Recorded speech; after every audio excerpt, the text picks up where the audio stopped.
All right, so it's been a couple weeks. We took the holidays off, and now we are back. So I'm recording this a few weeks early. You see, on the 8th of January, which for me is just in a few days. Hopefully for you too. I will be on a cruise, and I'll be gone for about a week. My wife and I were going to do Margaritaville of the Seas Islander, which has been rated pretty well, but at the same time, we want to give Margaritaville a chance. Let's see if they're better than Carnival, which, as you know, I'm not really much of a fan.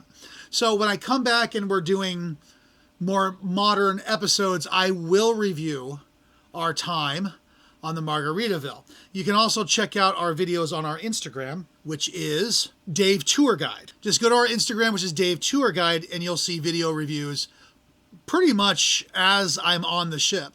So go ahead and check us out there. In the meantime, we're going to do an episode today I've been wanting to do for some time.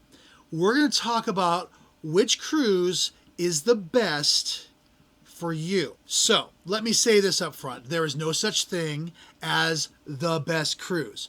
There's only the best cruise line for you. And most people get this wrong because they pick cruises the same way they pick cereal, whatever's on sale, whatever their friend did, whatever TikTok yelled about last week. So today I want to break down a little bit about how to actually pick the right cruise, not the cheapest one, not the newest one, not the one with the biggest water slide, although I do have fun with those, but the one you won't regret halfway through day 2. So step 1, be honest with who you are. This is where people lie to themselves. You need to ask yourself, do you want relaxation or constant stimulation? That's one of my biggest complaints about the cruises that I've been on is everywhere you go, it's I've been in the Windjammer on Royal Caribbean, and it's 8 o'clock in the morning. And I'm trying to have my breakfast, and all I hear is and I'm sitting there with my cup of coffee, and I'm like, turn this crap off now, because these places like generally to have a sort of party atmosphere. Whereas I, on the other hand, like to have a little peace and quiet from time to time. My biggest complaint about Star of the Seas, Royal Caribbean's newest ship, was that there was no place to just hang out where there was some peace and quiet, except outside. Most Royal Caribbean ships will have seating all around the outside. Star of the Seas had seating in one section and then seating in the other section, and there's seat always had a butt in it. I couldn't go anywhere other than my cabin just to get a little peace and quiet and try to relax. Biggest complaint I have on Royal Caribbean's Star of the Seas. Do you like schedules, or do you hate being told where to be? Are you social, or again, do you want more quiet to survive? Now, if you want late nights, loud music, a packed pool deck, you're going to want to go with, say, Carnival, because that's sort of the party cruise line. Carnival has late nights, their music is always loud, and they have the best sail away party out there. If you are an older individual like myself, where you're like, I kind of just don't want all that going on. I kind of want some more quiet time, then maybe Princess Cruises is best for you. They do cater to a slightly older crowd. They don't have water slides on their ships and so on and so forth. I'm actually taking my first Princess Cruise this April of 26. So we'll get a review on that when we're done with it. If you want calm mornings, good food, space to breathe, a party ship will feel like a floating bachelor party you didn't RSVP to. There is no moral high ground here, just consequences.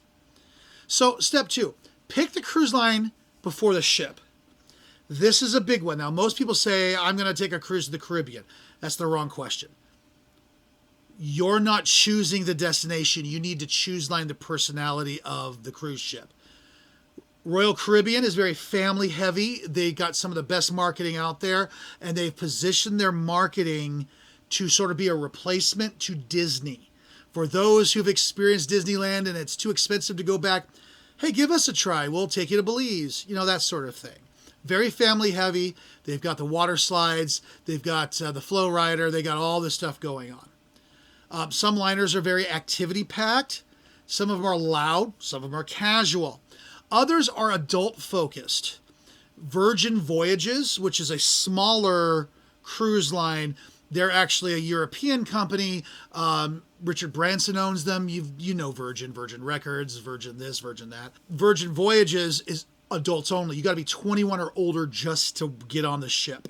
So there aren't going to be little kids running around. And you're less likely to have, in theory, a lot of people yelling and screaming and hollering. In theory. Of course, once you get alcohol involved, you never know. Some are slower paced, like the aforementioned Princess, and some are food and service driven. Some are specific to a certain category. Comic-Con has their own cruise, for example. There are LGBT cruises that cater specifically to the LGBT crowd.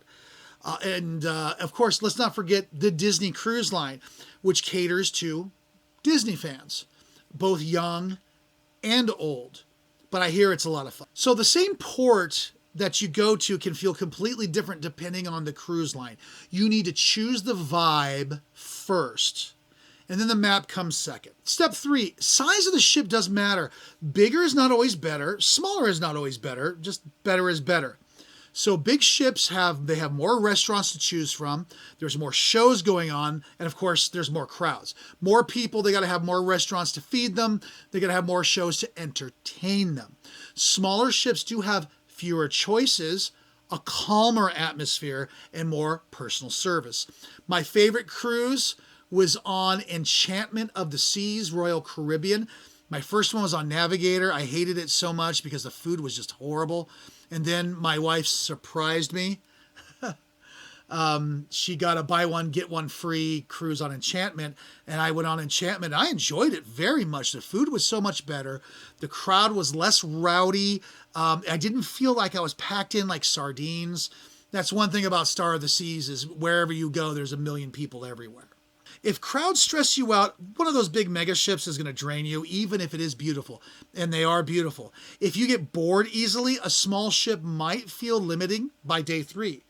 Pick the size that matches your tolerance level for people.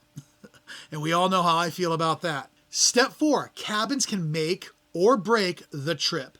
Here's a truth nobody wants to hear. Your cabin matters more than your itinerary. I'm going to repeat this. Your cabin is going to matter more than your itinerary. If you need natural light, value personal space, and are going to spend some downtime in your room, an inside cabin will feel like a bunker. If you shower and sleep only, are out all day, and don't care about views, save the money. Also, location matters. Being under a nightclub or above a nightclub is terrible. It's terrible. It'll drive out, pull out what's left of your hair. As I've mentioned before, I kind of have a slight heart problem, so I do tend to take a nap just because I don't have the energy of someone 20, 30 years younger than me. So I do tend to take a nap some point during the day, as I do tend to tire out a little bit. So I do like to have some peace and quiet, but I do enjoy a room with some kind of view of the outside. I like to just take a quick glance and at least know what the weather's doing. Step 5, know what you'll actually do on board. People overestimate how ambitious they're going to be. You're going to think, hey, I'm going to attend every show. I'm going to do every activity. I'm going to maximize every hour. You won't. Believe me. Pick a cruise where things you naturally enjoy are easy to access, not something you have to force. If you love food, find a ship where the food is rated very highly. If you love the shows, focus on entertainment. If you love peace and quiet, focus on space. Ports are going to matter less than you think. Most people remember the ship, not the ports. You spend more time on the ship than you do off of it.